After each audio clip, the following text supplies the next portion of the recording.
Biz buralarda yazın gəlişində cincər kətəsi ilə qeyd edirik. Cincər nədir? Gicitkan deyirlər. Çox faydalı bitkidir. Bunun kövrək onlarını yığırıq. Birinci qozu maşından keçirir, sonra qaynadılıb pörtlədilmiş cincəri ət maşından keçirib belə bu formaya salırıq. Bunun üzərinə həmən ki qozu əlavə edirik. Ölçülərin hamısını açıqlamada yazacağam ki, hazırlaya bilərsiniz. Bir dənə yumurta, üstünə süd, duz əlavə edib hamısını yaxşıca qarışdırırsınız. Bunun xəmiri də olduqca yumşaq yoğurmaq lazımdır. Çox bərk xəmir olmaz buna. Bax göstərdiyim ki, bu qədər yumşaq xəmirlər olmalı.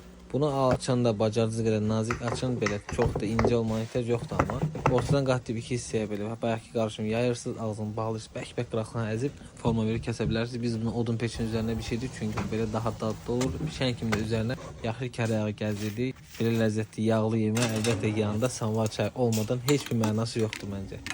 Biz biraz çox hazırlanmışdıq çünki biz bunu çox xoşlayırıq. Bu dəqiqə cincərin təzə vaxtıdır, çox ləzzətli vaxtıdır. İndidən yığıb biz onu qış günü hazırlayırıq. Hazırlayacaq olanlara nuş olsun. Cincər kətəsi xoşlayanlara göndərməyi yaddan çıxarmayın.